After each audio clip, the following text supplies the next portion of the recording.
सत्संगत जी, प्यार से कहना धनंकार जी।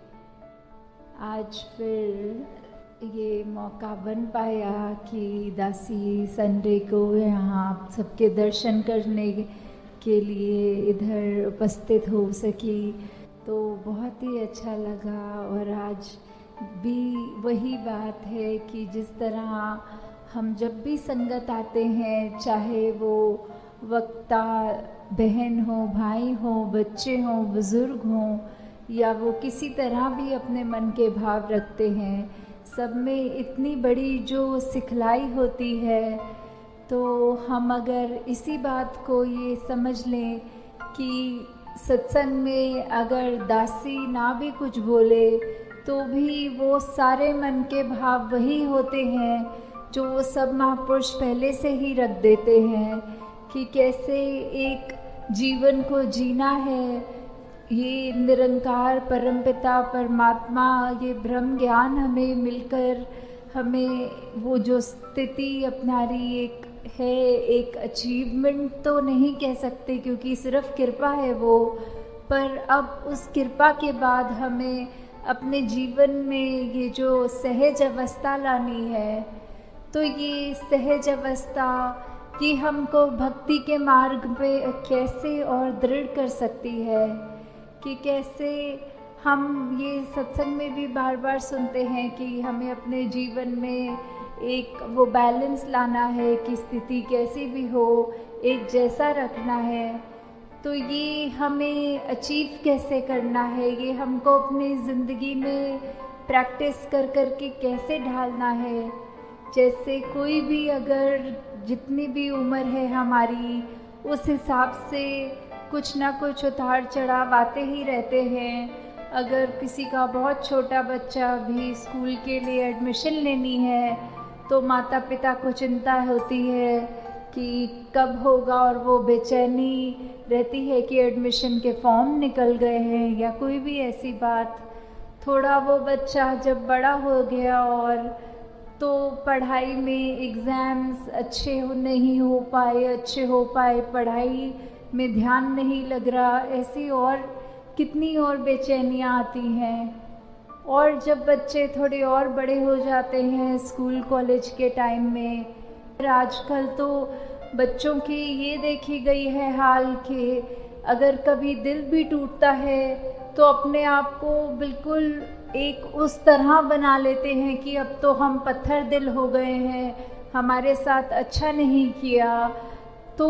भाव क्या है ये सब बताने का कि कैसे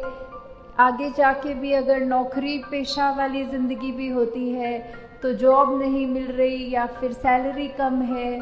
कुछ भी पड़ाव जीवन में जैसे जैसे आते हैं,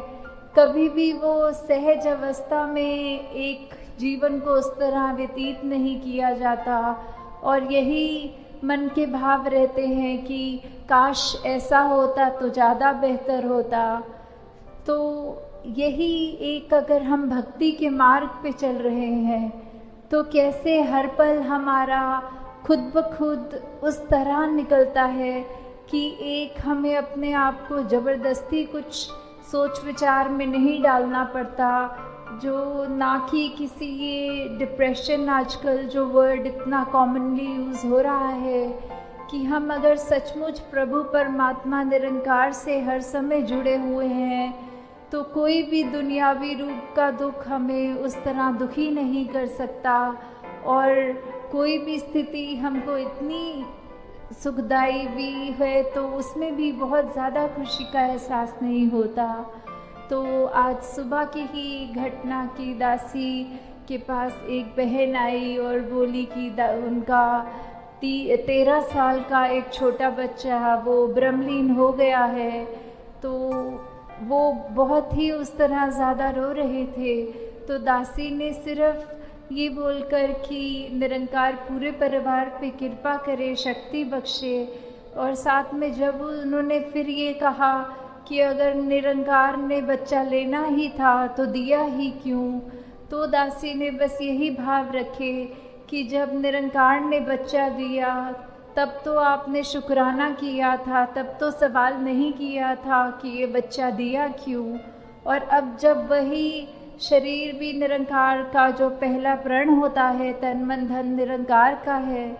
तो वही निरंकार की वस्तु जब निरंकार ने दी और जब चाहे निरंकार ने वो शरीर ले लिया वापस, तो हम उस सहज भाव में क्यों नहीं रह पा रहे? तब हमारे मन में इतनी उथल पुथल क्यों हो रही है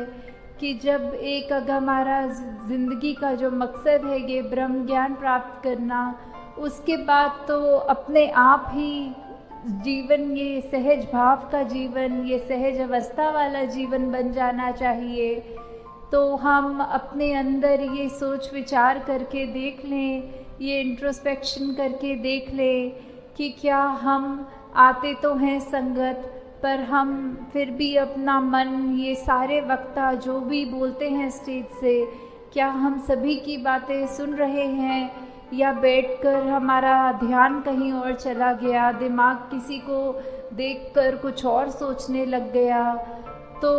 अगर हम सत्संग में सुनी गई हर चीज़ को अपने जीवन में ढालेंगे, ये निरंकार का आश्रय लेंगे, तो अवश्य ही ये सहज रूप में ज़िंदगी इतनी आसान लगने लग जाएगी कि बस एक तरह, जैसे कहते हैं कि हम पानी में अगर फ्लोट कर रहे होते हैं तो कोई वो मेहनत नहीं लगती, बस अपने आप बहते ही चले जाते हैं, सब काम वो पानी ही करता है। तो वैसे ही जब इस निरंकार में जीते जी हम भ्रमलीन हो जाएं, तो वो सहज अवस्था हमें सही मायने में मिलती है। तो हर पल हमें अब कोशिश यही करनी है, चाहे हमारी कोई भी उम्र हो, कहीं से भी आए हों, कुछ भी हमारे जीवन में चल रहा हो, हम किसी भी बैकग्राउंड के हों, तो बस बात यही कि परमात्मा निरंकार सभी का जो है वो हम सबके लिए जीवन में जो कर रहा है, हमको और बेहतर करने के लिए ही कर रहा है। और इसी प्रकार हर पल ये शुक्राना तभी किया जा सकता है। तो दाता हर सभी पे कृपा करे कि ये सहज अवस्था वाला जीवन हर एक के हिस्से में और आता जाए, हर पल और इस निरंकार के रंग में सभी रंगते जाएं। साथ संगत जी, धन निरंकार जी।